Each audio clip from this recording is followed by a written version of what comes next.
Wanita bila tertekan itu memang butuh bicara. Kalau kita sedih, takut, dia pasti butuh bicara.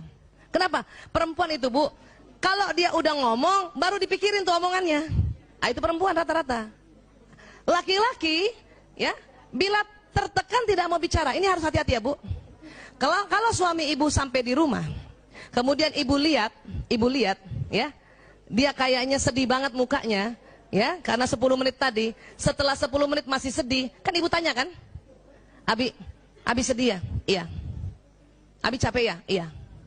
Bu, kalau ibu sudah tanya suami yang mukanya tadi sedih setelah 10 menit ya, 10 menit pertama kan itu lazim. Setelah 10 menit masih sedih banget, dan ibu tanya, dan dia bilang iya, tolong ibu tidak tanya-tanya lagi. Saya dulu salah. Waktu suami saya datang, saya lihat mukanya kan, ayah capek ya? Iya. Kenapa sih ya? Mau ya cerita sama aku kan istrimu, ibu dari 5 anak-anakmu. Apa kata suami? Diam. Itu sakit hati banget. Ya, laki-laki tidak mau diajak bicara, Bu. Kenapa? Ada otak laki-laki yang Allah kasih, tidak ada sama perempuan. Apa? Pada saat dia ada masalah, dia harus diam untuk mencari solusi sendiri.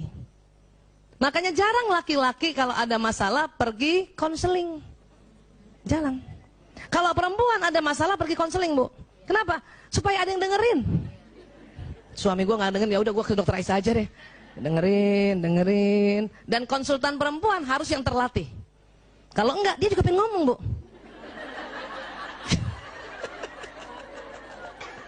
Pasiennya perempuan, udah cerita, dia juga pengen cerita.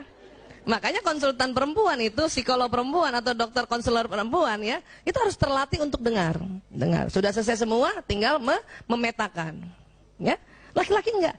Dan ingat, laki-laki mau cerita sama istrinya kalau masalahnya ini sudah ada alternatif solusi.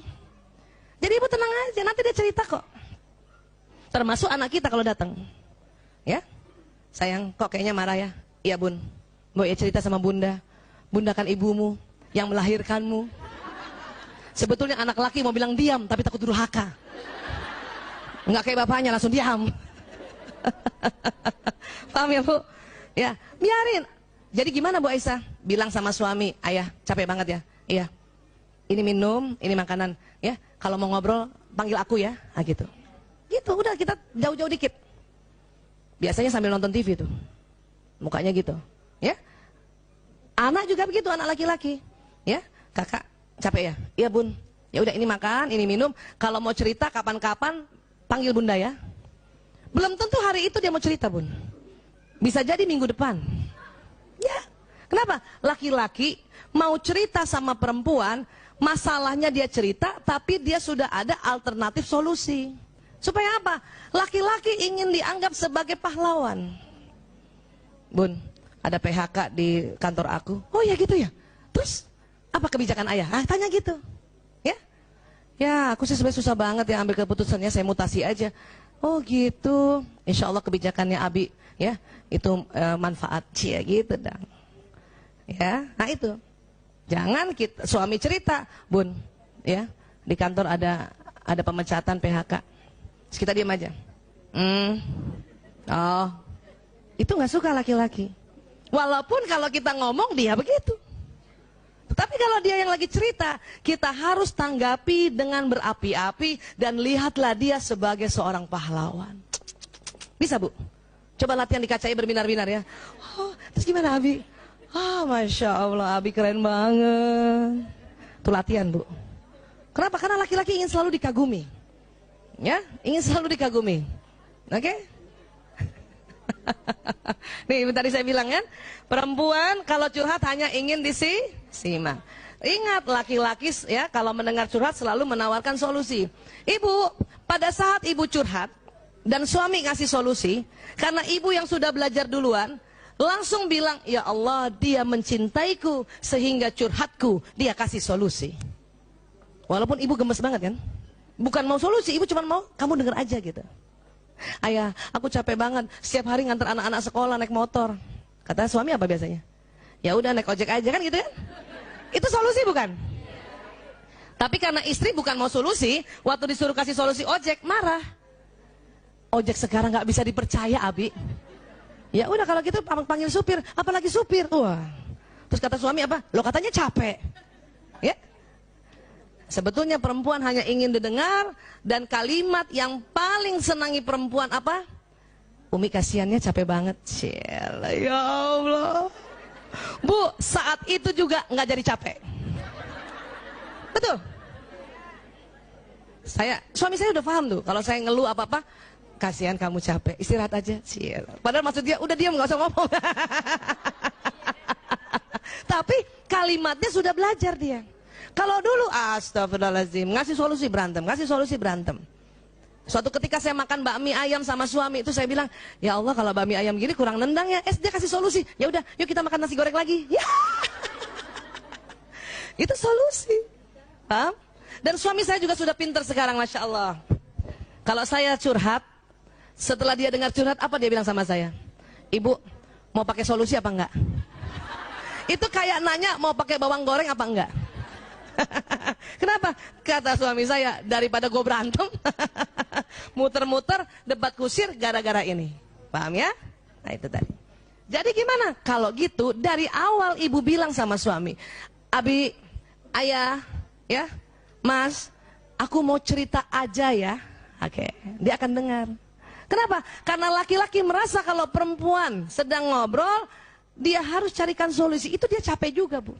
Tapi kalau dari awal kita bilang, dengar saja ya, aku cuma mau cerita. Dia udah tenang. Oh, bukan solusi. Ya, dia selalu dengar, suami selalu ingin dianggap sebagai pahlawan. Itu harus diingat. Ya. Kenapa suami ingin dianggap pahlawan? Ini Bu, ini otak dibelah ya. Ada yang merah-merah ini. Coba pegang dulu dahinya Bu. Nah, di dalam situ Bu, ini kayak ibu pegang dahi itu yang ini nih, ini ya, depan sini ya. Nah, agak ke dalamnya itu ada segitiga. Ini saya kasih warna merah, aslinya bukan warna merah ya. Namanya hipotalamus. Hipotalamus. Apa Bu? Hipotalamus. Ternyata Allah ciptakan hipotalamus laki-laki 2,5 kali lebih lebar dari perempuan. Ini. Ya. Jadi lebih besar siapa Bu? Laki-laki. Berapa besarnya Bu? 2,5 kali. Ini supaya kita hafal terus ya, diulang-ulang ya. Apa fungsi hipotalamus? Sebetulnya banyak ya. Tetapi untuk laki-laki ya dan perempuan ini, hipotalamus ini pertama, pusat menjaga keamanan Bu. Berarti laki-laki lebih jago jaga keamanan bukan? Iya. Itu makanya dia juga selalu ingin dilihat sebagai pahlawan. Ini harus kita ciptakan Bu. Bu Aisyah, tapi kan kita pura-pura. Enggak pura-pura Bu. Kita harus create. Kita harus memang buat suasana seperti itu. Bukan pura-pura. Itulah amal ibadah kita sebagai seorang istri. Ya. Banyak suami-suami lagi ngobrol sama temennya, cerita tentang kehebatannya, kita ngomong apa dalam hati? Bohong. Apalagi kalau temennya lihat kan, itu bahaya banget Bu. Ya. Biarin, kalau suami cerita walaupun dia sesungguhnya, ya, dia bukan berbohong. Dia sedang negosiasi. Ya, kalau ada temennya tanya, ya, kamu punya chat ya? Punya? Walaupun nggak punya tuh, itu negosiasi. Kita juga harusnya mendukung. Ya betul, insya Allah ada punya. Jangan. Oh.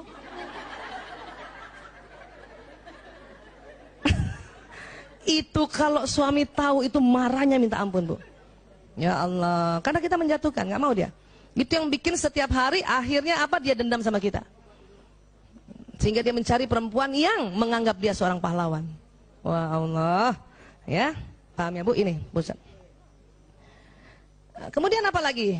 Ini, kalau perempuan ini yang tebal nih, yang di tengah putih, namanya corpus callosum. Apa Bu? Corpus callosum. Lagi sekali lagi, corpus callosum. Yang mana sih Bu Aisyah? Itu otak di tengah Bu, bagian tengah tuh, putih. Nah, perempuan lebih tebal. Perempuan lebih tebal. Karena lebih tebal 30%, maka perempuan bisa mengerjakan lebih dari satu pekerjaan berbeda dalam satu waktu. Ibu sering gitu kan? Masak, suapin anak, balas WA, kakinya ngempel sambil balas WA.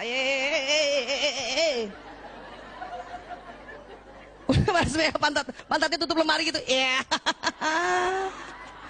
Ya Bu? Siapa ibu pernah kalau punya wastafel di kamar mandi, ibu sikat gigi kan? lihat jendela berembun kan? Itu sambil ngilap ya. Kadang kaki ngambil baju kotor yang jatuh. Kan? Iya Bu. Siapa ibu yang bawa mobil? Antar anak, zaman dulu tuh. Apalagi ya, bawa mobil, anak belum makan disuapin, betul Bu? Masih bisa kita dengar qiraat ya dari kaset. Masih bisa pasang alis. Itu perempuan.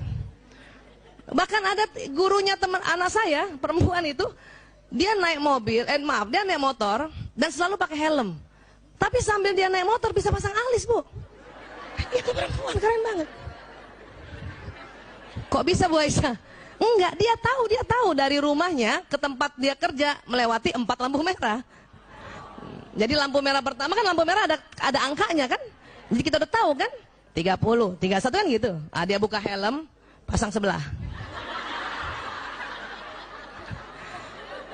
Kadang baru setengah yang sebelah, udah, ya Allah, udah. Tutup helmnya dia. Apa? Dia perkirakan lagi lampu merah kedua. Ya. Lampu merah kedua ternyata hijau.